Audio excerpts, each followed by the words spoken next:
नमस्कार, स्वागत है आपका हमारे चैनल पर।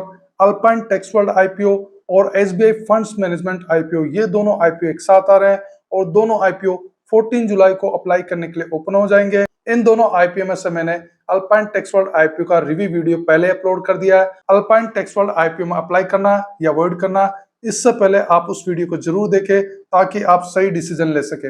आज के वीडियो में एसबीआई फंड्स मैनेजमेंट आईपीओ का एनालिसिस करने वाले हैं। एसबीआई का नाम ही काफी है, पर यह नाम लिस्टिंग के लिए कितना फायदेमंद होगा, इसके लिए इस आईपीओ का एनालिसिस करते हैं। तो चलिए शुरुआत करते हैं आज के वीडियो की। एसबीआई फंड्स मैनेजमेंट की स्थापना 1992 में हुई थी।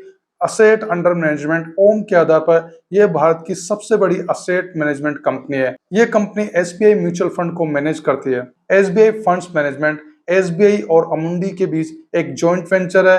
अमुंडी एक फ्रांस की असेट मैनेजमेंट कंपनी है जो दुनिया में लीडिंग फंड मैनेजमेंट कंपनियों में से एक है। एसबीआई और अमुंडी असेट मैनेजमेंट के बीच 13 अप्रैल 2011 को एग्रीमेंट हुआ था। वर्तमान में एसबीआई फंड्स मैनेजमेंट में एसबीआई की होल्डिंग 61.76% है और अमुंडी की होल्डिंग 36.26% है। अभी एसबीआई फंड्स मैनेजमेंट में 126 म्यूचुअल फंड स्कीम्स है, जिसमें कई कैटेगरी शामिल है, जैसे कि equity and equity oriented funds, date funds, arbitrage funds, exchange traded fund, ETFs, index funds, overseas fund of funds, liquid and overnight funds है। एसबीआई फंड्स मैनेजमेंट का quarterly average asset under management 29,032 billion है। इसमें 15 million से भी ज्यादा investor है। इनकी branches 269 है। कंपनी के प्रोमोटर्स में State Bank of India, Amundi India Holding और अमुंडी असेट मैनेजमेंट होल्डिंग है। अभी प्रोमोटर की होल्डिंग 98.02% है। आईपीओ इशू के बाद में इनकी होल्डिंग 88% रह जाएगी।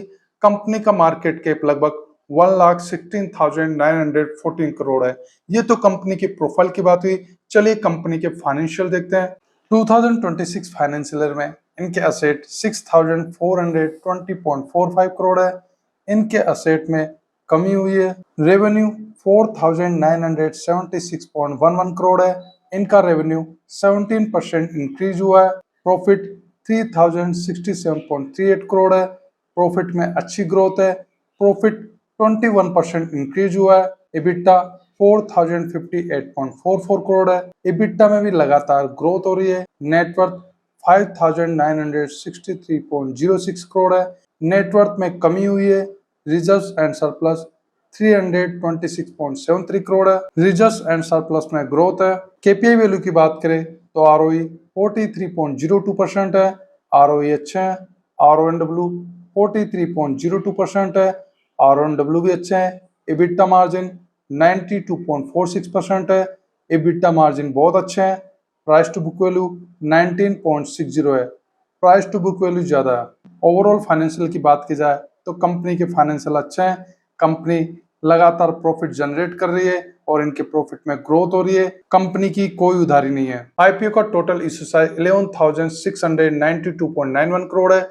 ये पूरा का पूरा ऑफर फॉर सेल है।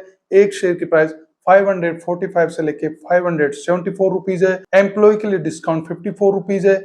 एक लोट में 26 शेयर है और एक लोट का अमाउंट 14,924 रुपीज है।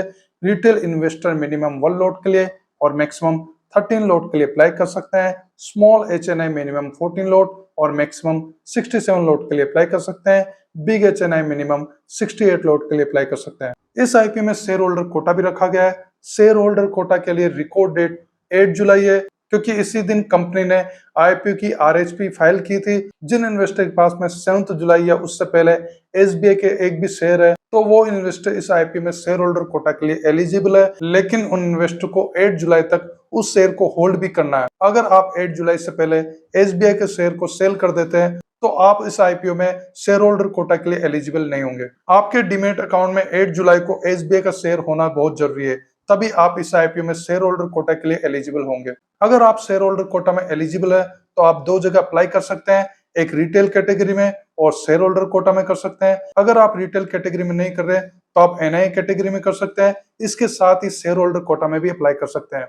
अगर आप एम्प्लॉय है तो 3 जगह अप्लाई कर सकते हैं, एक एम्प्लॉय कैटेगरी में, दूसरी रिटेल कैटेगरी या फिर एनआई कैटेगरी और तीसरी कैटेगरी है शेयर होल्डर कोटा। लेकिन शेयर होल्डर कोटा के लिए वही एलिजिबिलिटी है जो मैंने आपको बताई कि 7 जुलाई या उससे पहले आपके डीमेट अकाउंट में एसबीआई का मिनिमम 1 शेयर होना चाहिए और आपको उस शेयर को 8 जुलाई तक होल्ड करना है।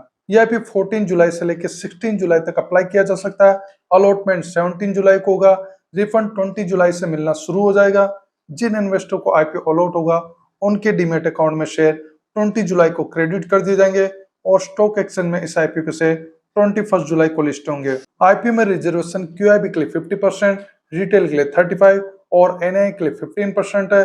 कंपनी का आईपीओ लाने का ऑब्जेक्ट क्या है? जैसे कि इशू साइज का 100% ऑफर फॉर सेल है। ऑफर फॉर सेल के माध्यम से एसबीआई 0.15% अपनी हिस्सेदारी बेच रही है और अमुंडी इंडिया होल्डिंग 4.35% होल्डिंग्स बेच रही है। चलिए आईपीओ के नेगेटिव और पॉजिटिव पॉइंट देखते हैं। नेगेटिव पॉइंट में इशू साइज का 100% पोर्शन ऑफर फॉर सेल है और ये अपना आईपीओ हाई वैल्यूएशन पर लेकर आ रहे हैं। पॉजिटिव पॉइंट में ये कंपनी इंडिया की लार्जेस्ट असेट मैनेजमेंट कंपनी है।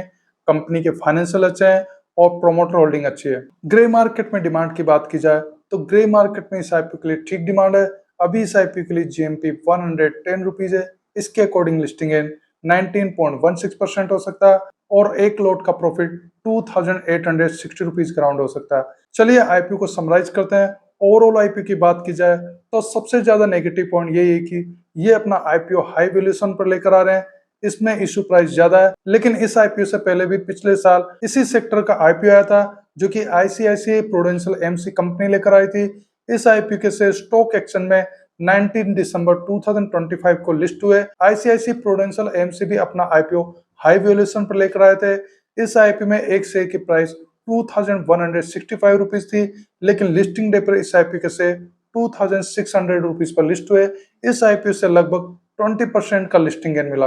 अब जबकि एसबीआई फंड्स मैनेजमेंट इंडिया की लार्जेस्ट एमसी कंपनी है तो इस आईपीओ से लिस्टिंग गेन की भी ठीक उम्मीद कर सकते हैं। पर्सनली मुझे आईपीओ अप्लाई करने के लिए ठीक लग रहा है और इस आईपीओ से 10 से लेकर 20% लिस्टिंग गेन मिलने की उम्मीद है। आप इस आईपीओ को अप्लाई कर रहे हैं या अवॉइड कर रहे हैं, कमेंट सेक्शन में बता सकते हैं। आपको इस आईपीओ को और अपडेट 13 जुलाई से मेरी यूट्यूब चैनल पर पोस्ट में और व्हाट्सएप चैनल में मिलता रहेगा।